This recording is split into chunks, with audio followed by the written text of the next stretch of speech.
Olha, para ser salvo por Deus, não é somente crer no Senhor Jesus, não. Tu acha que é tão fácil assim? Você tem que seguir aqui uma lista de regras para passar no teste. Eu até anotei algumas aqui para você seguir. Pera aí. Eu já ouvi muito esse tipo de explicação. Claro que não exatamente dessa forma, né, caricata, mas o resumo da ópera era basicamente esse.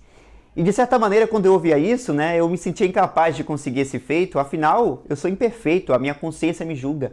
E não sei se a sua te acusa, mas eu nunca consegui chegar diante de Deus como perfeito para ser salvo por Ele, por meus méritos, né? Esse pensamento de ter que seguir regras para ser salvo não é de agora, não. No início da igreja, o apóstolo Paulo enviou uma carta aos Gálatas, os repreendendo porque eles estavam ensinando de que a salvação não era somente por Cristo, mas também pela circuncisão e pela obediência à lei. Paulo diz assim: admiro-me que vocês estejam se afastando tão depressa daquele que os chamou para si por meio da graça de Cristo. Vocês estão seguindo um caminho diferente que se faz passar pelas boas novas, mas que não são boas novas de maneira nenhuma. Estão sendo perturbados por aqueles que distorcem deliberadamente as boas novas de Cristo. Isso está em Gálatas 1, 6, 7. Perturbado. Essa é a palavra que Paulo usa, e é assim que fica um cristão, por achar que o sacrifício perfeito de Cristo Jesus não foi suficiente para a sua salvação. Era assim que os Gálatas estavam, né? Quando pessoas começaram a ensinar um outro evangelho que não era da graça de Deus. E a história se repete? Ainda? Repete. Porque o tempo passa, né? Mas o homem continua falhando. O homem não deixa de falhar. E é por isso que se vê muitos cristãos por aí, né? Achando que precisam relutar contra a sua própria existência, de obedecer toda a lei para ver se um dia Deus possa salvá-lo. A questão é, ninguém pode ser salvo por seguir a lei, simplesmente porque ninguém é capaz de cumprir toda a lei. Até porque qualquer pessoa que deseja guardar a lei e tropeçar em um só ponto, um só que seja, ele torna-se culpado de todos. Isso está em Tiago 2,10. Perceba que o fim de todo ser humano descendente de Adão é a morte.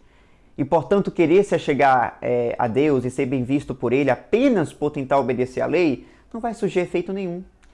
Os Gálatas, naquele tempo, achavam que ser circuncidado era regra de salvação.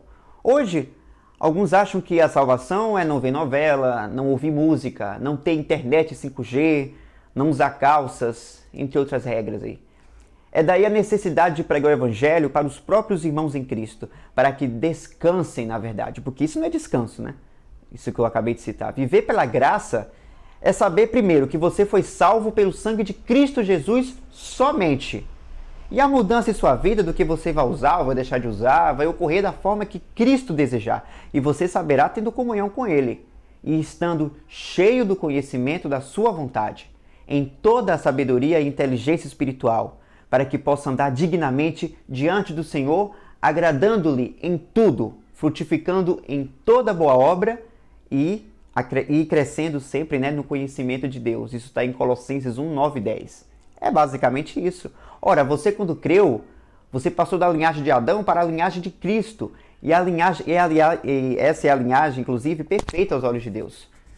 Você pertence a Ele e é pela graça. É bom até frisar essa palavra para que você não misture com coisas de lei.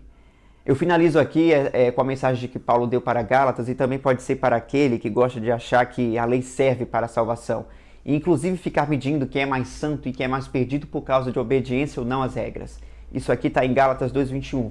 Não considero a graça de Deus algo sem sentido, pois se a obediência à lei nos tornasse justos diante de Deus, não haveria necessidade alguma de Cristo morrer.